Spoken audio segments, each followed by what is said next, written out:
A graça e a paz, boa noite. Hoje estaremos falando sobre Deus sempre provê recomeços. A graça e paz, uma ótima noite a todos, desde já uma semana abençoada. Deus sempre provê recomeços em nossas vidas. Lá no livro de Gênesis, capítulo de número 4, o versículo de número 25 e o 26, o texto, ele nos diz assim: tornou Adão a coabitar com sua mulher, e ela deu à luz um filho, a quem pôs o nome de Sete, porque, disse ela, Deus me concedeu outro descendente em lugar de Abel, que Caim matou. A Sete nasceu-lhes também um filho, ao qual pôs o nome de Enos.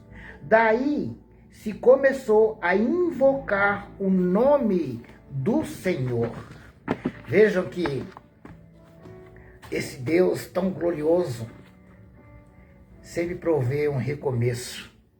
O plano de Deus é perfeito. O plano de Deus é tremendo, é maravilhoso. A promessa feita lá no Jardim do Éden continuava de pé. A linhagem daquele que havia de esmagar a cabeça da serpente, conforme lá em Gênesis 3, não seria interrompida com a ímpia família de Caim.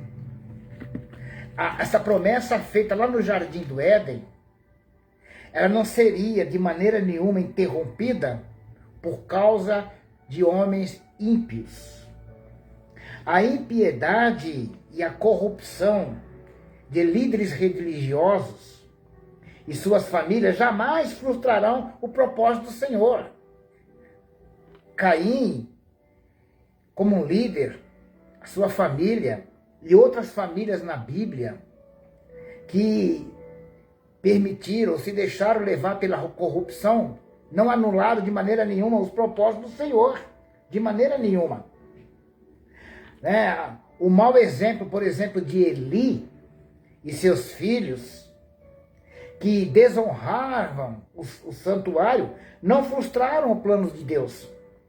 Deus os julgou e levantou o profeta Samuel em seu lugar. Deus sempre vai prover recomeços para que seus planos sejam cumpridos. A soberania divina garante que nenhuma força humana possa cancelar a sua vontade. Nenhuma imposição humana, nenhuma força humana pode cancelar a vontade de Deus, os propósitos de Deus e impedir os recomeços de Deus em nossas vidas. Então gostaria de destacar aqui 2 pontos para a nossa meditação. Em primeiro lugar, Deus continua provendo sinais de esperança, desde o princípio. Deus continua provendo sinais de esperança. Com a entrada de Sete na história, o povo começou a reunir-se para adorar a Deus, proclamar o seu nome e orar. Essa busca culminou em um avivamento do culto público, porque o texto vai nos dizer aqui, e começou a invocar o nome do Senhor. Gênesis 4, 26. Enquanto os descendentes perversos de Caim se vangloriavam de sua força e de sua valentia, os descendentes de Sete davam glórias ao nome. No versículo 23 e 24 do capítulo 4, o texto nos diz assim, a partir do versículo 23.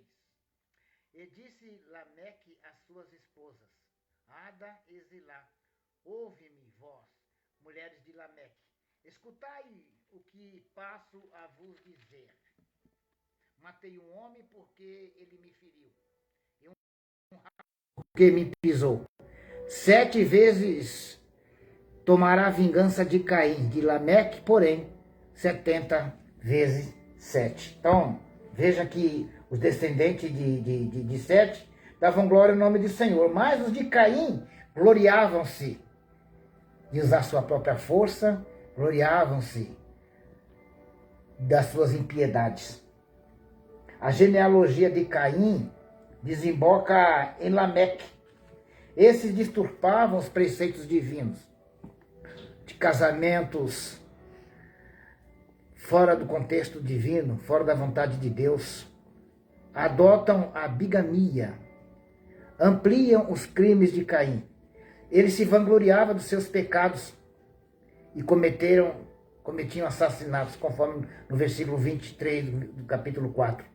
Já haviam perdido o temor do Senhor e por isso eram obcecados, incorrigíveis e não demonstravam arrependimento. Esses homens estavam corrompidos porque não temiam ao Senhor. Então se tornaram até mesmo incorrigíveis. Quantos hoje estão assim? Dessa mesma maneira, dessa mesma forma. Já não temem mais a Deus. Portanto, são incorrigíveis. Ao passo que a linhagem de Sete, depois de 10 gerações, desemboca em Noé. Um homem que mesmo em meio à corrupção, foi temente a Deus. Noé não negociou princípios e valores. Deus aprova as atitudes de Noé e recomeça a povoar a terra com a sua família. A linhagem de Caim leva ao juízo, enquanto a linhagem de Sete leva à salvação. Então veja que Deus continua provendo sinais de esperança. O segundo ponto para nossa reflexão é o recomeço guiado por Deus. Não é apenas o fato de recomeçarmos, mas é recomeçarmos guiado por Deus. Os descendentes de Caim eram criativos. Eles eram criativos, mas eram impiedosos. Caim começou a construir uma habitação fortalecida, uma cidade. No capítulo 4, versículo de número 17, o texto nos diz assim: e coabitou Caim com sua mulher, e ela concebeu e deu à luz a Enoque. Caim edificou uma cidade e lhe chamou Enoque, o nome do seu filho. Então, veja que a criatividade de Caim era para satisfazer o seu orgulho. Ele deu o nome da cidade de Enoque, o nome do seu filho mais velho. Ele construía fortaleza, mas era para satisfazer o seu ego, o seu próprio orgulho.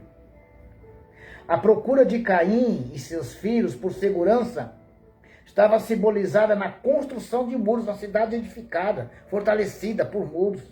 Então isso simbolizava a segurança que eles buscavam. O poder e a perícia profissional, eram peritos em construção. Era isso que enchia o coração deles. O coração deles ia se transformando em ódio. E o primeiro poema na Bíblia serve de ilustração de amargura feroz e de algo que envenenou o espírito daqueles homens. O primeiro o primeiro poema da Bíblia está aqui. Gênesis 4, o 23 e o 24. E disse Lameque a suas esposas Ada e Zilá: ouve-me, vós mulheres de Lameque, escutai o que eu passo a vos dizer. Matei um homem porque ele me feriu, um rapaz porque me pisou. Aí ele vem com um cântico: 7 vezes se tornará a vingança de Caim, e de Lameque, porém, 70 vezes 7. Então veja que esse primeiro poema descrito na Bíblia, ele vem ilustrar justamente isso, a amargura feroz que envenenou o espírito daqueles homens. Hoje muitos líderes já estão envenenados com o espírito do poder, da autoridade, do autoritarismo, sedentos por posições, já não temem mais a Deus, porque seus corações já estão envenenados como o de Caim e os descendentes dele. O antídoto para isso está em buscar a Deus e permitir um novo recomeço. Os planos de Deus não são frustrados por homens ímpios, de coração contaminados. A misericórdia de Deus está sempre ativa, ela continua ativa. Desde Adão, essa misericórdia, ela está ativa. Deus deu a Adão e Eva um filho que preservaria a fé no único Deus verdadeiro. Foi nesta família que o foco da verdadeira adoração foi mantida acesa, porque o texto vai nos dizer: tornou Adão a coabitar com a sua mulher e ela deu à luz a um filho que pôs o nome de Sete. E no versículo seguinte diz, né? Daí começou a invocar o nome do Senhor. Veja que esse recomeço, Deus sempre irá prover aqueles que se posicionam espiritualmente com temor e fidelidade. Somos chamados a buscar a Deus, viver na sua dependência e ser fiel à sua palavra, temente a Deus e fiel à sua palavra. Deus sempre provê um novo recomeço. E ainda hoje, o Senhor está provendo recomeços na vida daqueles que buscam ao Senhor, temem a Deus e são fiéis à tua palavra. Quero orar por você, para que na sua vida aconteça esse recomeço que Deus tem para todos. Senhor, eu te peço neste momento, por todas as pessoas que estão ouvindo, que ainda hão de ouvir esta mensagem, que abra o coração, para que haja um recomeço em suas vidas, porque Tu és o Deus provedor, o Deus que provê recomeços. Assim como a Adão e Eva, o Senhor deu um filho que continuasse, que buscasse ao Senhor, e por conta disso foram abençoados, chegou até Noé, e houve a conservação ali da família, e encheu a terra.